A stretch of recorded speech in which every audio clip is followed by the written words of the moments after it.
네, 이 시간에는 바보가 된 교회라는 제목을 가지고 함께 말씀을 나누도록 하겠습니다. 예전 중세시대에는 우리 교회가 세상의 문화를 선도했었습니다. 그런데 그 종교가 또 우리 하나님을 섬기는 그 기독교가 온전히 역할을 감당하지 못했습니다. 그래서 세속적이게 되었고 그리고 변질되었습니다. 그래서 이런 기독교에, 변질된 기독교에 신물이 난 많은 사람들이 이제는 세상을 향해서, 이제는 교회를 향해서 이제는 우리가 그런 지배를 받을 수 없다라고 얘기하고 있는 시대를 우리가 살아가고 있습니다. 많은 사람들이 이렇게 얘기하죠. 과학이 발달하면서 이제 신학은, 종교는 설 자리를 잃어버린 것이다 라고 말합니다. 사람들은 더 똑똑해졌고 이제는 절대 거짓된 종교, 또 있지도 않은 다음 생, 내세를 걸고 공포감을 조장하면서 사람의 마음을 현혹하는 그런 종교에 대해서는 이제 우리가 속지 않겠다라고 그렇게 말하는 시대를 우리가 살아가고 있습니다. 그래서 그들이 말하는 건 무엇입니까? 종교는 아편이고 또 신은 죽었다라고 우리에게 얘기를 하는 것이죠. 우리보다 더 문명이 발달했다고 여겨지는 그런 서양의, 유럽과 또 아메리카의 그런 곳에서 이미 이런 문화들이 휩쓸고 지나갔고요. 그리고 이 땅을 살아가는 많은 사람들도 이제 그런 사조에 발맞춰서 이제 종교를 갖지 않는 것, 그리고 하나님을 섬기지 않는 것, 그런 것들이 지식인으로 가는 길이다라고 우리에게 얘기하고 있습니다. 우리가 그런 시대를 살아가고 있다는 것이죠. 그래서 더 나은 사람이 되고 싶으면 종교로부터, 신으로부터 독립해라 라고 얘기하는 시대를 우리가 살아가고 있습니다.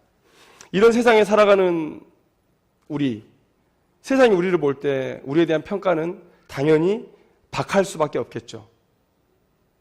우리는 그들이 싫어하는, 그들이 무지하다고 얘기하는 하나님을 믿는 사람이고, 또 이 주일날 또 우리의 시간을 들여, 물질을 들여 하나님 앞에 예배하러 나오는 사람들입니다. 그들이 볼 때는 답답한 인생이죠. 그래서 그들이 우리를 볼 때 참 쓸데없는데 정력을 낭비한다라고 생각할 것입니다. 신자를 향한 모욕과 핍박이 아닐 수가 없습니다. 자, 이렇게까지 저희가 얘기를 했습니다. 맞는 얘기죠. 그렇죠? 이렇게까지 얘기를 했으면 이제 교회 안에서 되어지는 대부분의 설교는 이렇게 진행을 하게 될 겁니다. 그러나 우리는 진리를 가지고 있습니다. 저들이 모르고 있는 겁니다. 그러니 힘을 냅시다. 우리는 바르게 천국을 향해서 가고 있는 중입니다. 이렇게 얘기를 해야 되겠죠? 그렇죠? 그런 기대를 가지고 지금 이 자리에 계신 줄 압니다. 더 멋지게 얘기를 하려면, 여기서 아멘 하면 안 되거든요. 자, 더 멋지게 얘기하려면 요한복음 15장 19절의 말씀을 한번 읽으면서 얘기하면 더 멋지겠죠. 너희가 세상에 속하였으면 세상이 자기의 것을 사랑할 것이나 너희는 세상에 속한 자가 아니요 도리어 내가 너희를 세상에서 택하였기 때문에 세상이 너희를 미워하느니라. 그래서 우리는 말합니다. 세상이 우리를 미워하면 미워할수록 우리는 예수님과 더 가까이 있는 것이다 라고 얘기를 해요. 근데 여기서 아멘 하면 안 된다는 것이 제가 이런 방향으로 설교를 할 생각이 없다는 거예요. 오늘은. 예. 자, 그런데 우리가 이렇게 말하기에는 우리의 모습이 너무 창피해요. 세상에서 모욕과 핍박을 받고 있긴 한데, 근데 내가 예수님 편에 더 가까이 있다? 라고 말하기는 조금 창피합니다. 아니, 많이 창피합니다. 한국교회 안에서 되어지는 모습들을 우리가 보면, 또 내 안에서 싸워지고 있는 영적인 그런 전쟁의 모습들을 보면, 하나님 앞은커녕 세상 앞에도 내놓기가 좀 어려운 그런 모습들이 많아요. 자세한 얘기는 안 하죠. 우리의 얼굴에 침 뱉는 거니까 자세한 얘기는 안 하지만, 목회자도 성도도 교회 공동체도 모두가 다 자기의 소견에 옳은 대로 달려가고, 그래서 싸우고, 예배 공동체여야 될 이 교회가 이제 이익 집단처럼 되는 그런 일들이 우리 주변에서 비일비재하게 나타납니다. 과연 이런 삶을 살고 있는 우리가 세상에서 고난을 받기 때문에 내가 예수님 편이다 라고 말할 수 있는가 라는 것을 우리가 한번 생각해 봐야 된다는 것이죠. 뭔가 세상으로부터 무시와 멸시와 천대는 받고 있는 것 같아요. 성경에 나와 있는 그런 고난의 외양들은 우리가 잘 갖춰가고 있는 것 같아요. 근데 그 고난의 이유나 목적에 있어서만큼은 다른 것 같아요. 과연 내가 예수님이 당했던 그 고난을 당하고 있는가? 예수님이 고난당했던 그 목적에 부합하는 고난을 내가 당하고 있는가? 또 나의 고난은 그런 예수님께서 만들어냈던 그 효과들, 그 영향력들을 이 세상 속에서 만들어내고 있는가? 그렇게 생각할 때 딱히 그렇다고 말하기가 어려운 그런 우리들의 모습, 또 교회의 모습을 우리가 가지고 있습니다. 과거 믿음의 사람들은요, 우리와 같은 외양의 고난을 당했다 하더라도 그들에게 나타나는 특징들이 몇 가지 있었습니다. 그 중에 하나는 뭐냐면 세상 사람들이 그들을 멸시는 하지만 그러나 업신여기지는 못했다라는 것이죠. 예수님이 십자가에 달렸을 때 그 옆에 서 있던 백부장의 얘기, 자기가 지금 십자가에 못 박아 죽인 그 예수지만, 이단의 괴수라고 생각해서 죽인 저 예수지만, 그러나 죽고 난 이후에 예수님의 초지일관된 그런 삶의 모습, 신념을 쫓아 살아간 그 변함없는 모습을 볼 때 하나님의 아들이었다고 고백하지 않을 수 없는, 그래서 믿음을 가지고 고난당했던 사람들은 대부분 세상에서 멸시와 천대는 당하지만 업신여김은 당하지 않았어요. 그런데 지금의 한국교회, 또 지금의 나의 신앙은 어떻습니까? 멸시와 천대도 받고 업신여김도 받고, 창피한 얘기지만 개독교, 그죠? 앞에 개자 붙으면 좋은 거 아니죠? 개독교. 그 다음에 목사를 먹사 이렇게 부르거든요. 먹사. 왜 먹사라고 부르는지 모르겠는데 뭔가 먹하면 어둡잖아요. 모르고 사는 사람이다, 뭐 이렇게, 이런 의도가 아니었나 그렇게 개인적으로 생각을 해보지만, 그런 교회 평가들을 우리가 받고 있습니다. 그런 신자들에 대한 평가를 우리가 받고 살아가고 있다는 것이죠. 그런데 우리가 과연 우리의 고난이 내가 하나님과 또 내가 예수님과 가까이 있는 증거야 라고 말할 수 있을까? 물론 그런 시대가 있었고 성경에는 그런 많은 사람들의 이야기가 기록되어 있습니다. 하나님의 부르심을 쫓아 갈대아 우르를 떠났던, 최고의 문명 도시였던 갈대아 우르를 떠났던 그런 아브라함. 여러분 그거 아십니까? 교회에 비대 안 놔주면 성도들이 교회를 나간대요. 그러니까 집에서 했던 그런 문명의 혜택들을 누려야 되는 거예요. 그렇게 사람이 그 편한 거에는 빨리 익숙해집니다. 교회에 비대를 놔줘야 돼요. 그런데 아브라함은 최고의 문명 도시인 갈대아 우르를 떠나서 광야 같은 황무지로 지금 자리를 옮겼거든요. 쉽지 않은 결단이죠. 이런 고난 앞에 우리는 아브라함이 하나님과 더 가까이 있다라고 말할 수 있는 겁니다. 하나님의 뜻을 모르고 고난 중에 있었지만 그러나 하나님에 대한 성결함을 포기하지 않았던 요셉, 또 페르시아 포로의 기간 동안 그곳에 잘 정착했는데, 그런데 여호와의 성전을 세우자라고 말했던 그 말을 듣고 또 길을 옮겨서 폐허가 돼버린 예루살렘으로 돌아오고자 했던 그 레위인들, 그런 사람들의 삶을 보면 우리가 그 고난을 통해서 하나님과 더 가까이 있다라고 말할 수 있는 겁니다. 일제시대에 신사참배를 거부했던 우리의 믿음의 선배들, 또 집에서 믿는 사람 아무도 없고 왜 서양 귀신 믿냐고 그렇게 핍박을 했음에도 불구하고 예수 그리스도의 복음을 놓지 못해서 매를 맞으면서도 교회를 나갔던, 소박을 맞으면서도 교회를 나갔던 우리의 믿음의 선배들, 그런 사람들에게 우리는 하나님과 가까이 있었다, 예수님과 가까이 있었다라고 말할 수 있는 겁니다. 그런데 우리가 그런 말을 할 수 있을까? 이 시대의 교회가 그런 말을 할 수 있을까? 그래서 오늘 설교의 핵심은 이게 아닙니다. 세상이 우리를 멸시하는데 그건 그들이 몰라서 그래. 우리가 진리를 가지고 있어. 우리가 더 똑똑해. 힘을 내서 이대로 쭉 가자. 오늘 이런 주제로 이 자리에 선 게 아니에요. 오늘 설교 제목이 뭡니까? 바보가 된 교회예요. 바보가 된 교회. 진짜 우리가 받는 멸시와 천대는요, 우리가 바보가 됐기 때문에 받는 거예요. 우리가 물론 그렇게 행동하면 안 되겠지만 바보를 향해서 바보라고 얘기할 수 있습니다. 좀 모자란 사람에게 모자라다고 할 수 있어요.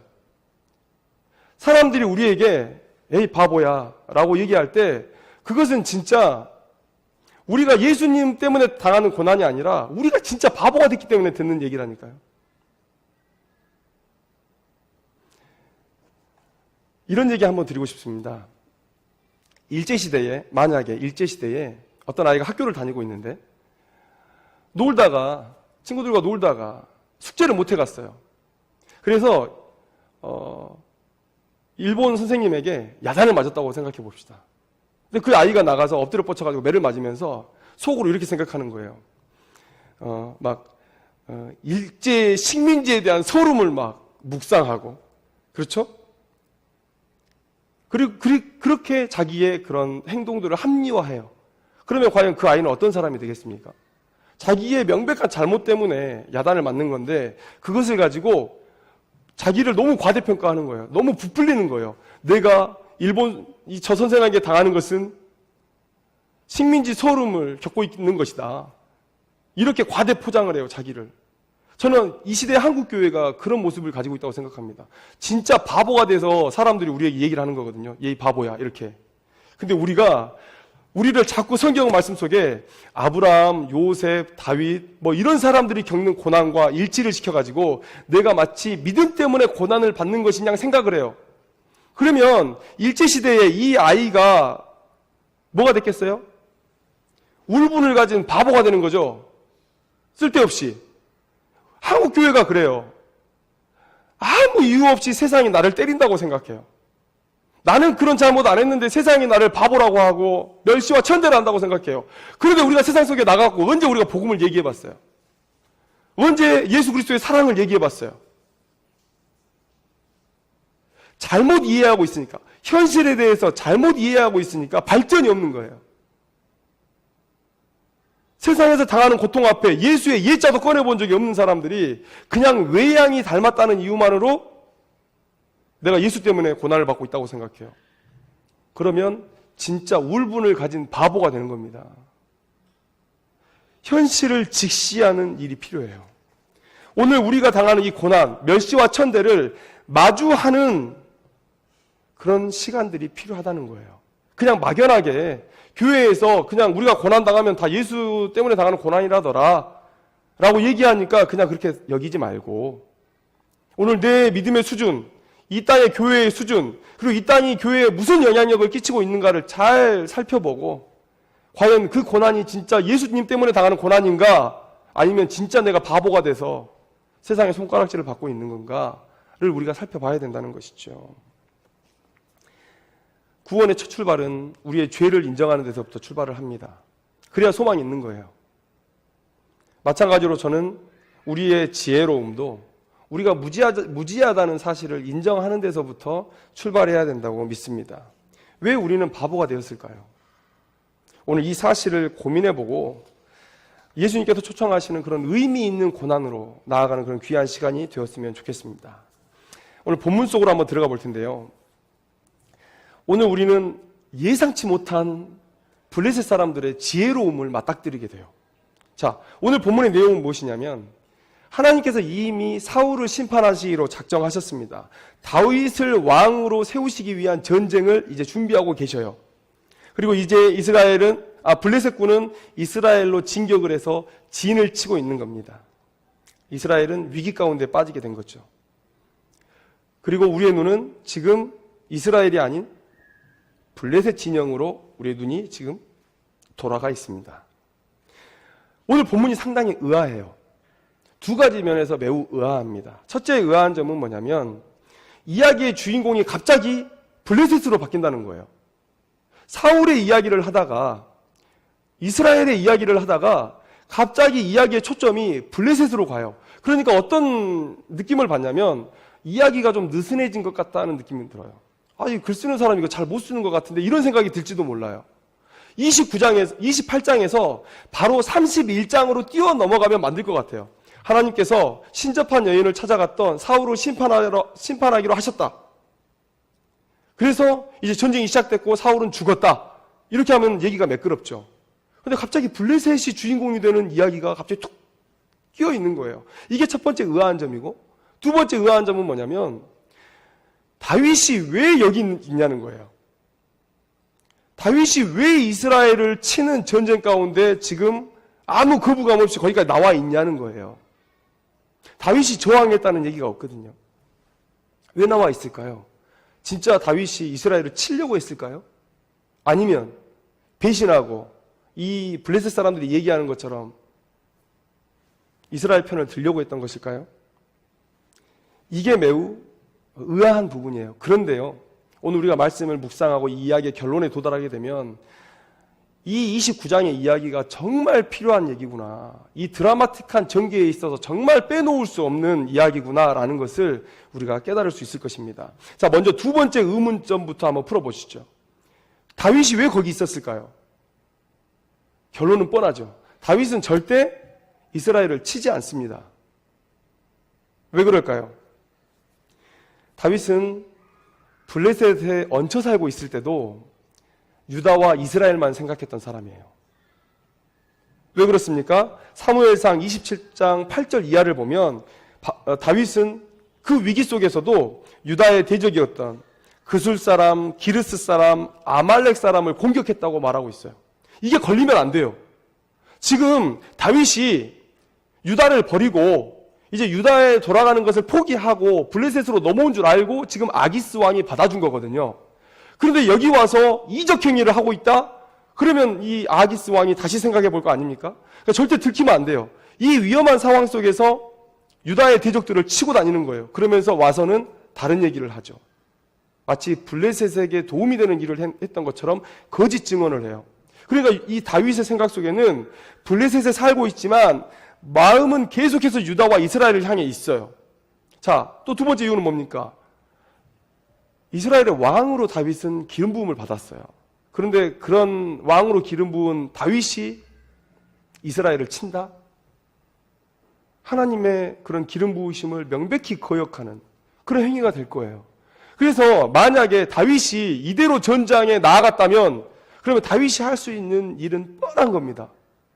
갑자기 돌아서서 블레셋을 쳤을 거예요. 그리고 하나님과 함께하는 그 다윗은 절대 전쟁에서 패배하지 않습니다. 블레셋이 꺾였을 거예요. 이게 합리적인 추론입니다. 이게 첫 번째 의문점인데, 자, 두 번째 의문점을 한번 풀어보죠. 이렇게 볼 때 블레셋은 매우 지혜로운 일을 지금 행한 거예요. 성경을 많이 읽다 보면 성경을 이해하는 센스가 생기거든요. 그런데 오늘 본문은 성경을 이해하는 센스를 가진 사람이라면 턱 하고 걸리는 본문이에요. 왜 블레셋이 이렇게 지혜로워? 이런 거죠. 이스라엘을 그토록 대적했던 블레셋이 왜 이렇게 지혜로운 거야? 라는 생각을 할 수밖에 없습니다. 두 번에 걸쳐서 지혜로운데, 첫 번째는 뭡니까? 지금 전쟁터에 나갔는데 다윗의 진영이 옆에 있는 거예요. 그러니까 블레셋의 방백들, 이 지도자들이 거슬리는 겁니다. 아니, 사울은 천천히요, 다윗은 만만이라고 했던 그 다윗이 아닙니까? 이 사람이 돌아가가지고 우리의 목을 가지고 가서 다시 유다로 돌아간다고 하면 어떻게 되겠습니까? 다윗 못 데려갑니다 라고 얘기를 하는 거예요. 엄청 지혜로운 거죠. 다윗이 어떤 존재인가를 알고 지금 우리가 두 번째 의문을 풀었던 과정들을 생각해 보면 이 블레셋 방백들이 한 행동이 엄청나게 지금 지혜로운 겁니다. 그런데요, 여기까지는 그냥 일반적이다라고 생각할지도 모르겠어요. 아니, 그럴 수 있지. 다윗이 그런 사람이었으니까. 그런데 이 아기스 왕의 행동을 우리가 볼 때 정말 감탄하지 않을 수가 없습니다. 아기스 왕이 지금 이 다윗을 총애하고 있어요. 다윗이 완전히 블레셋 사람이 된 줄 알고 그 일대에 다윗만큼의 명성을 가진 자가 없습니다. 다윗이 섬기는 신이 보호하는 사람이에요. 이 다윗이 가는 곳마다 승리를 해요. 이 다윗을 데리고 있다는 것이 얼마나 심리적으로 큰 힘이 되고 또 군사적으로도 힘이 되고 전략적으로도 힘이 되는지 몰라요. 이 다윗을 포기하고 싶지가 않습니다. 다윗이랑 나가면 모든 전쟁에서 승리할 것 같아요. 그런데 이 아기스 왕이 블레셋 방백들의 말을 들어줍니다. 그리고 다윗을 설득을 해요. 내가 이러이러한 상황 때문에 너를 못 데려간다. 이해해달라. 다윗에게도 적을 지지 않고 지금 블레셋 방백들의 연합도 깨뜨리지 않는 그런 놀라운 지혜를 지금 보여주고 있다는 거예요. 그런데 여러분, 사울은 어떻습니까? 지금 사울과 한번 대조를 해보죠. 하나님으로부터 오는 모든 지혜가 다 막혀 있어요. 아무리 해도 어떤 응답도 지금 이 사울이 받지를 못했습니다. 사울은 무지무지하게 지금 지혜롭지 못한 상태에 있어요. 그런데 반대로 이스라엘의 대적인 이 블레셋 사람들은 매우 지혜롭습니다. 여러분, 이 지혜로움은 어디서 오는 겁니까? 이 블레셋의 지혜로움은 어디서 왔을까요? 하나님으로부터 온 것이죠. 하나님이 지혜이시고 또 지혜를 주시는 분이십니다. 오늘 이 성경의 이야기를 쭉 읽어봤을 때 왜 29장의 이야기, 왜 이야기를 느슨하게 하는 것만 같은 이 29장의 이야기가 여기 들어와 있을까? 명백하죠. 하나님의 심판이 31장 전쟁 속에서 시작한 게 아니라 29장에서 시작한 거예요. 사울을 무지하게 하고 바보를 만들고 그의 대적 블레셋을 지혜롭게 하시는 것으로부터 지금 하나님의 심판이 시작한 겁니다. 그리고 블레셋의 지혜로움은 어떤 결과를 만들어냈습니까? 지금 다윗이 전쟁터에 나가는 것을 막게 했어요. 다윗이 나가면 끝나는 거거든요. 다윗이 전쟁터에 나가는 걸 막게 하는 이 블레셋의 지혜. 성경을 아는 사람이 읽으면 매우 낯선 그런 본문이거든요. 블레셋이 지혜로웠다.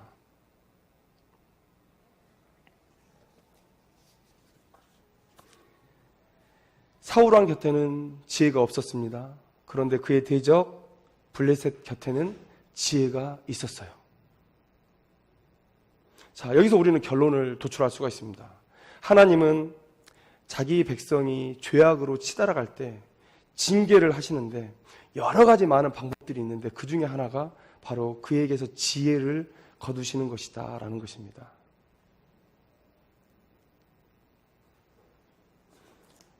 이 다음에도 그런 예가 있죠. 르호보암, 솔로몬의 아들 르호보암의 얘기 들으면 어떻습니까? 솔로몬의 아들 르호보암이 노인의 말을 버리고 젊은 사람들의 말을 들었다? 그래서 노인을 공경하라 이런 얘기입니까? 삶의 지혜를 공경해라 이런 얘기입니까? 그게 아니죠. 그게 뒤바뀔 수도 충분히 있는 거예요. 젊은 사람들의 말을 포기하고 노인의 말을 들을 수도 있는 겁니다. 그런데 이 르호보암의 이야기 통해서 강조하고 싶은 것은 뭐냐면 그에게서 지금 지혜가 사라졌다는 거예요. 한번 읽어드릴까요? 내 아버지는 너희의 멍에를 무겁게 하였으나 나는 너희의 멍에를 더욱 무겁게 할지라. 내 아버지는 채찍으로 너희를 징계하였으나 나는 전갈 채찍으로 너희를 징치하리라. 지금 북쪽에 있는 이스라엘의 지파들이 솔로몬 때부터 너무 고된 노역에 지금 분노해서 지금 르호보암을 찾아왔어요. 르호보암의 왕권을 인정하지 않겠다는 게 아니라 노역을 조금 줄여달라는 거예요. 그런데 그런 사람들 앞에 지금 르호보암이 이렇게 얘기를 한 거예요. 지혜가 없는 거예요. 지혜가 사라진 거예요. 하나님께서 자기 백성이 죄를 지을 때, 징계를 내리실 때 지혜를 뺏어가세요. 지혜를 뺏어가셔서 지금 징계를 시작하시는 거예요. 우리를 한번 돌아보시죠. 우리를 한번 돌아봐요. 왜 우리는 항상 성경을 읽을 때 내가 아브라함이고 요셉이고 사무엘이고 다윗이고 바울이어야 될까요? 그런 삶을 살고 있지 않은데 그래서 꼭 좋은 적용점은 다 자기 거라고 생각해요. 내 고난은 다 아름다워요. 내게 고난을 주는 저 사람들은 다 나쁜 사람이고 나는 예수님 때문에 고난을 받아요. 그래서 이 고난 끝에는 큰 빛이 비춰질 거라고 생각을 해요. 그런데 그게 아니면요. 델포이 신전에 너 자신을 알라라는 말이 있습니다. 왜 그 말이 지금도 우리의 마음을 울리죠? 우리를 알기가 너무 힘들어요. 내 자신을 알기가 너무 힘들어요. 더 나아가서 바보는 자기가 바보인 것을 몰라요. 내가 누군지 알면 그 똑똑한 사람이죠. 내가 지금 어느 위치에 있는지를 알면 똑똑한 사람이죠. 우리가 겸손을 믿음의 증거라고 얘기할 때 왜 그렇습니까? 하나님이 아니면 자기를 제대로 볼 수가 없어요. 그래서 하나님의 은혜가 있는 사람은 겸손한 겁니다. 왜요? 자기의 본 모습을 보니까, 얼마나 추악한 줄을 보니까. 근데 바보는 자기를 못 봐요. 내가 어떤 사람인지를 몰라요. 한국교회의 신앙의 모습, 나의 신앙의 모습 어떻습니까? 하나님의 복이 어울리는 사람입니까? 아니면 하나님의 징계가 어울리는 사람입니까? 아마 거리를 지나가는 세상의 사람들 100명한테 물어봐 보세요. 한 명도 복을 얘기하지 않을 겁니다. 아마 우리도 얼굴이 뜨뜻해져서 나의 삶은, 우리 교회의 삶은 하나님의 복이 어울린다라고 말할 수 없을 거예요. 그런데 왜 이 고난의 끝에 내게 복이 올 거라고 생각하고, 왜 내가 당하는 이 고난이 예수님 때문에 당하는 고난이라고 생각하죠? 우리가 바보기 때문에 그래요. 이 교회가 바보가 되었기 때문에 그래요. 하나님께서 우리가 회개하지 않고 계속 죄악 가운데 치달아가니까 지혜를 거두셔서 그래요. 바보가 된 교회입니다. 사람들이 이렇게 생각해요. 세상이 너무 똑똑해가지고 이제 과학이 발전하고 세상이 너무 똑똑해져가지고 우리 기독교의 정체가 탄로나 버렸어. 진짜 그렇습니까? 우리 기독교의 정체가 비과학적이고 비논리적이고 비상식적인 겁니까? 저는 그 말에 동의할 수가 없습니다. 하나님께서 세상을 창조하셨어요. 하나님만이 과학적이고 하나님만이 논리적이고 하나님만이 상식적이세요. 누가 감히 하나님 앞에서 하나님을 신앙하는 우리, 이 성경 말씀을 가지고 있는 우리를 향해서 니들 비과학적이다, 비합리적이다, 비상식적이다라고 얘기할 수 있습니까? 과학이 발전하니까 우리의 정체가 탄로난 겁니까? 아니에요. 하나님께서 교회의 지혜를 거두어 가신 겁니다. 자기가 죄를 짓고도 죄를 짓는지를 몰라요. 여러분 그런 모습도 많이 보시죠? 아니 저 사람 왜 저러지? 저러고도 자기 상황을 모른단 말이야? 답답하죠? 가서 멱살이라도 좀 잡아 흔들어 보고 싶은 그런 사람들이 많습니다. 근데 왜 모를까요? 저도 모를 수 있어요. 제가 잘났다는 게 아니고, 죄송합니다. 제가 잘났다는 게 아니고 지금 이제 말씀 묵상한 대로 그런 사람들이 있어요. 근데 왜 그렇습니까? 하나님께서 지혜를 거둬가서 그래요. 우리가 가진 진리는 세상이 감당할 수 없습니다. 그래서 감히 누구도 폄하할 수 없어요. 만약에 인간의 한계를 인정하지 않는 바보만 아니라면 누구나 이 진리 앞에 엎드릴 수밖에 없다는 거예요. 그런데 왜 우리는 이 진리를 알지도 못하는 사람들에게 무시를 당하고 있을까? 왜요? 사울의 빗대서 한번 말씀드려볼까요? 사울처럼 하나님의 말씀대로 살지 않는 우리들의 불순종 때문입니다. 사울처럼 하나님 외에 자꾸 다른 삶의 방법을 찾아가는 그런 우리들의 불신앙 때문에 그래요. 사울처럼 마지막 기회가 주어진지도 모르고 자꾸 이 세상의 것을 추구하는 우리들의 어리석음 때문에 그래요. 사울처럼 하나님의 징계가 내려졌음에도 불구하고 하나님께서 가증히 여기시는 일들로 그 상황을 타개해 보려는 우리의 어리석음 때문에 그렇다는 거예요. 그러니 사울과 같은 종말을 맞이하는 게 당연한 거 아니겠습니까? 우리가 왜 성경을 읽고 묵상하고 교훈을 얻습니까? 우리에게 교훈이 되는 거예요. 우리에게 적용점이 있는 거예요. 자, 내가 사울 같은 삶을 살면 사울과 같은 마지막을 얻는 게 맞습니다. 내가 바울과 같은 삶을 살면 바울과 같은 종말을 얻는 것이 맞습니다. 우리의 신앙의 모습이, 한국교회의 신앙의 모습이 멸망해가는 이스라엘의 모습, 멸망해가는 사울의 모습을 닮아 있다면 사울의 모습을 우리 가운데 적용하는 게 맞아요. 그런데 왜 자꾸 우리는 다윗만 보죠? 이 고난이 끝나면 왜 하나님이 나를 회복시키실 거라고 생각해요? 그냥 죽는 거예요. 31장 이후에 역사하는 것처럼 그냥 사울을 죽이신 그런 예수님처럼 우리 그냥 죽는 거예요. 오늘 우리가 우리 자신을 제대로 봐야 됩니다. 우리는 지금 바보가 됐어요. 하나님의 은혜가 아니면 이 상황을 타개할 방법이 없습니다. 우리 스스로를 제대로 볼 수 있는 눈이 열리질 않아요. 우리가 오늘 그 사실을 깨달아야 된다는 것입니다. 이제 우리는 무엇을 해야 됩니까? 한 가지 무섭지만 다행한 것은 지혜가 사라진 것이 곧 징계의 끝이 아니라는 거예요. 오늘 29장의 이야기, 하나님께서 사울의 지혜를 폐하시고 우리의 대적의 지혜를 높이신 것, 아직 사울의 징계가 끝이 난 게 아니에요. 사울이 멸망한 게 아닙니다. 그래서 저는 감히 말씀드려요.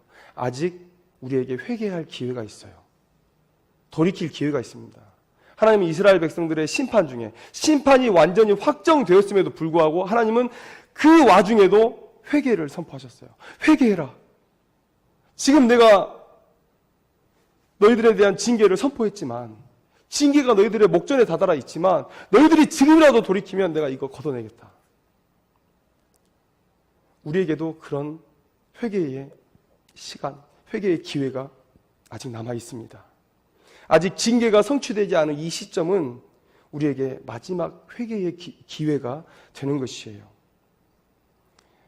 회개를 위해서 먼저 한 가지 제안을 드립니다. 우리가 해야 될 것, 우리가 당하는 멸시와 천대를 예수님의 그것과 동일시하지 마세요. 우리의 죄악 때문에 당하는 겁니다. 하나님의 징계 가운데 있는 거예요. 그리고 다음으로 고면하고 싶은 것은 현재의 상황을 바로 이해할 수 있도록 하나님의 도우심을 구하기를 바랍니다. 간구하면 반드시 응답하세요. 하나님께서 왜 징계하십니까? 우리에게 바른 길로 오라고. 그런데 바른 길이 어디입니까를 묻는 자식에게 매를 때리는 그런 부모는 없습니다. 반드시 응답하실 거예요. 우리가 그 말씀을 듣고 신앙의 길로, 순종의 길로 나아가기를 원합니다. 다윗과 솔로몬 때 그들이 한 게 뭐가 있습니까? 하나님 열심히 섬긴 것밖에. 그렇죠? 다니엘과 그의 세 친구들, 그들이 한 게 뭐가 있습니까? 하나님 열심히 섬긴 것밖에. 그런데 그들은 그들의 지식으로 그 강대국 페르시아를 점령했어요. 이 놀라운 사실을 우리가 기억했으면 좋겠습니다. 오늘 베드로전서 2장 20절 말씀처럼 죄가 있어 매를 맞고 참으면 무슨 칭찬이 있으리요. 지금 우리가 당하는 이 모든 고난이 정말 의미 없는 것들이에요. 하나님 앞에 하등 영광될 것이 없는, 그저 못해서 맞고 있는 그런 인생을 우리가 살아가고 있습니다. 오늘 우리에게 회개를 위한 마지막 기회가 열려있음을 기억하기를 바랍니다. 그리고 이제 회개했으면 좋겠습니다. 하나님의 징계를 돌이켰으면 좋겠습니다. 오늘 우리와 이 시대의 교회들이 죄악된 길에서 돌이키고 다시금 순종의 결단을 함으로 하나님의 지혜를 소유하고 다시는 세상에 업신여김을 당하지 않는 인생과 교회가 되기를 주님의 이름으로 축원합니다. 기도하겠습니다. 하나님 아버지.